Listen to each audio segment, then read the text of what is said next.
Olá, graça e paz da parte de Deus, nosso Pai, e da parte de nosso Senhor e Salvador Jesus Cristo, seja com você, esteja você onde estiver, que o Espírito Santo nos ajude a entender as boas notícias, que Evangelho quer dizer boas novas, boas notícias, não é? E Jesus falou alguma coisa sobre negar a si mesmo.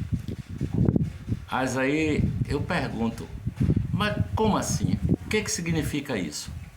Negar a si mesmo? Vamos ler o texto que está em Mateus capítulo 16, versículo 24, disse Jesus: se alguém quiser vir após mim, negue-se a si mesmo, tome sobre si a sua cruz e siga-me. Se alguém quiser vir após mim, negue-se a si mesmo, tome sobre si a sua cruz e siga-me. Foi o que Jesus disse. O chamado de Jesus Cristo é para todos os que desejam se unir aos seus seguidores, se tornarem seguidores de Jesus, talmidins de Jesus, não é? Por isso que ele diz, se alguém quiser, é preciso querer, né? Se alguém quer, se alguém quiser, né? É alguém que quer, tendo este propósito no coração, o negar-se a si mesmo e tomar sobre si a sua cruz. É quando há uma determinação, sabe? Aí sim você vai após ele, né? Vinde após mim, você segue os passos dele, vai ali no passo a passo de Jesus, para usar uma frase descrita no livro de Ed Renekiewicz, o Talmidinho, passo a passo de Jesus. Vinde após mim é se tornar um servo que está sujeito ao seu mestre, não é? Negar a si mesmo, tá? Adotar a sua própria cruz. Essa ideia é desprezada pelo mundo, não é? É desprezada, é odiada pela carne, não é? Há um ódio sobre esse posicionamento de negar a si mesmo. Talvez você que está me vendo agora seja uma das pessoas que diga, cara, que conversa mole é essa de negar a si mesmo? Não foi eu que disse, foi Jesus de Nazaré que disse, tá? Mas é a marca de um verdadeiro cristão. O verdadeiro cristão é esse que segue a Jesus, não é? Que seguir a Jesus é viver como Cristo viveu, é ir aprendendo a viver como ele viveu, vivendo em Cristo pelo seu poder, por sua soberana graça, não é? Viva para a glória de Deus. É assim que o seguidor de Jesus faz. O Senhor Jesus tinha acabado de anunciar aos seus apóstolos que se aproximava o dia da sua humilhação, da sua morte, né? Seria humilhado, seria achincalhado, seria machucado, seria espancado e por fim o crucificariam colocando também uma coroa de espinhos assim na sua cabeça. Ele seria humilhado, não é?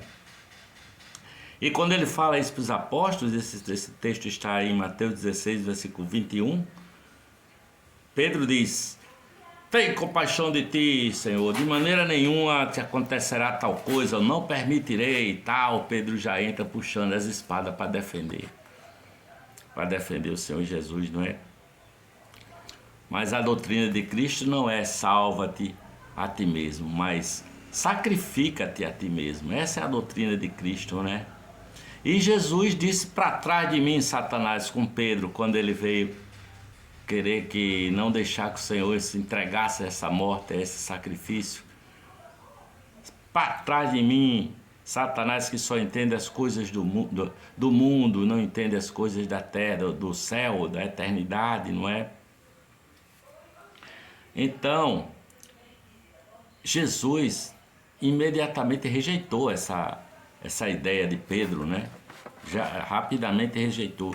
Jesus, voltando para Pedro, ele diz assim: olha, eu devo ir a Jerusalém e morrer, mas qualquer que quer ser um seguidor dele deve tomar a sua própria cruz. Está no versículo 24 do texto de Mateus 16.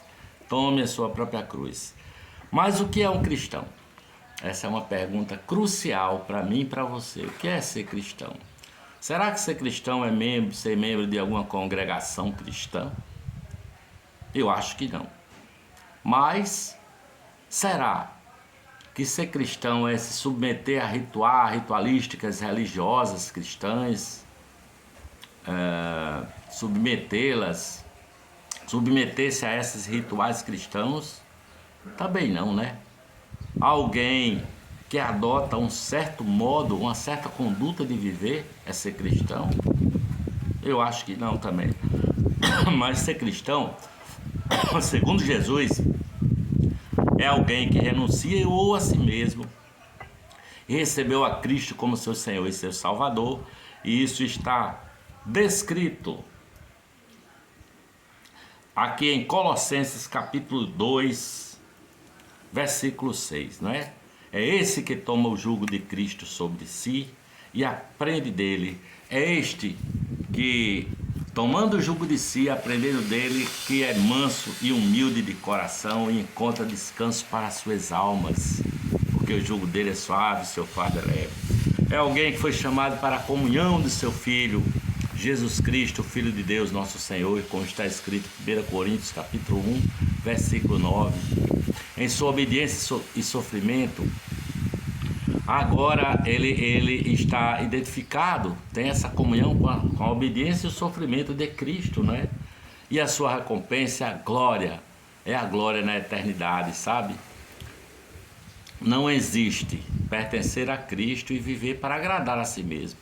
E qualquer que não tomar a sua cruz, não vier após mim, não pode ser meu discípulo, como disse Jesus em Lucas capítulo 14, versículo 27. Mas aquele que me negar diante dos homens, também eu o negarei diante de meu Pai, que está nos céus, como está escrito em Mateus capítulo 10, versículo 33. A vida cristã começa com a autorrenúncia, como está em Romanos capítulo 8, versículo 13. Portanto, deixemos todo o embaraço e o pecado que tão de perto nos rodeia. Nós devemos seguir a Cristo, como está em 1 Pedro 2, versículo 21, não é? E ele não agradou a si mesmo, sabe?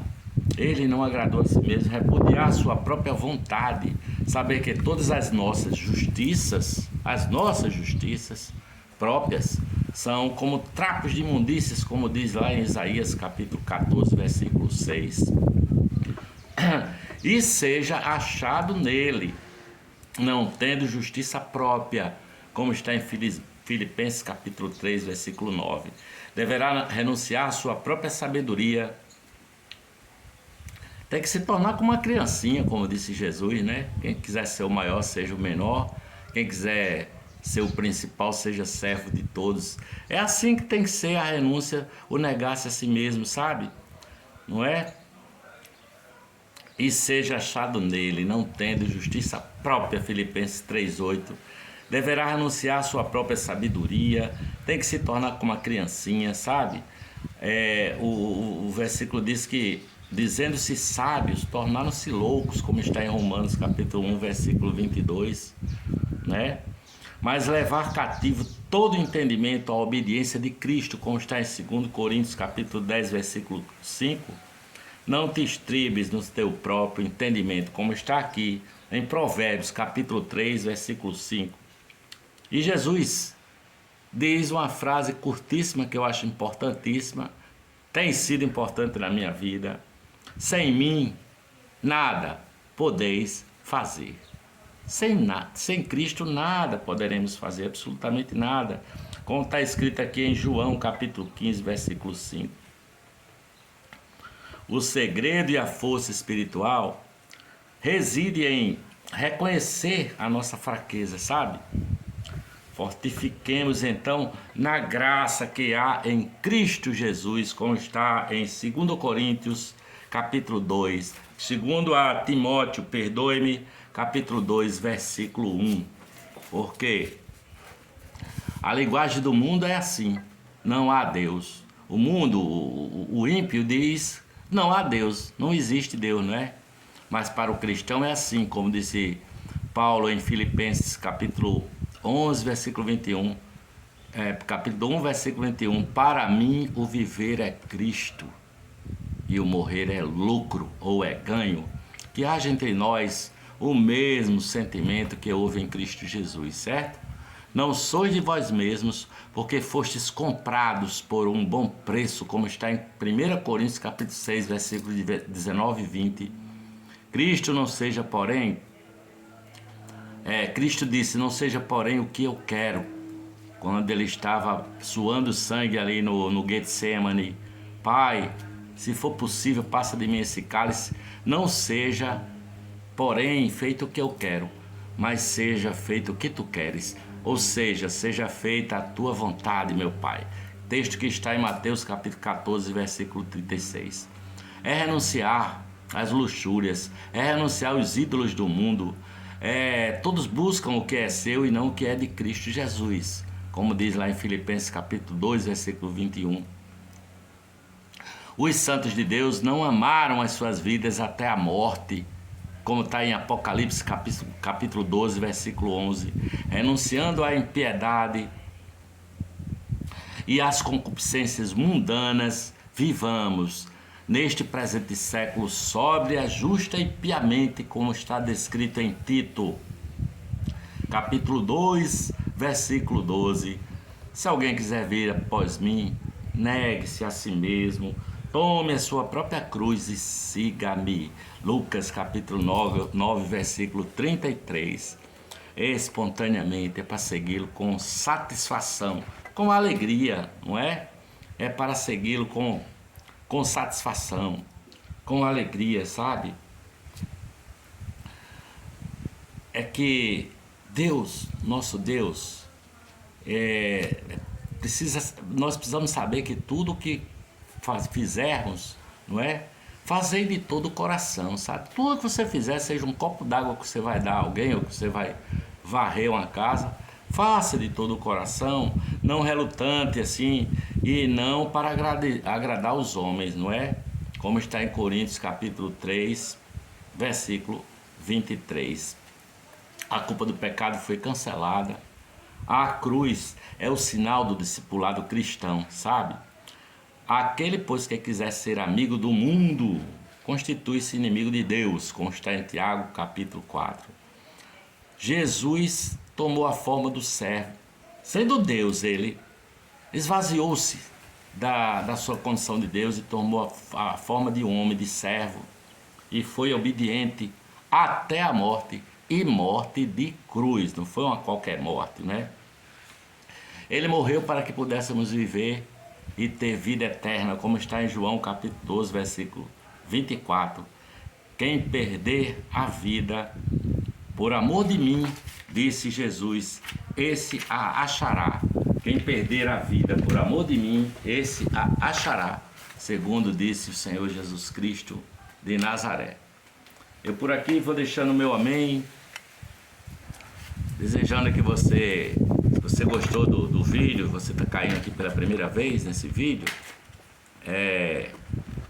se inscreva, ative o sininho, comente, curta e compartilhe, para que a graça de Deus seja abundante na sua vida e que outras pessoas possam ser abençoadas em nome de Jesus Cristo de Nazaré. Amém.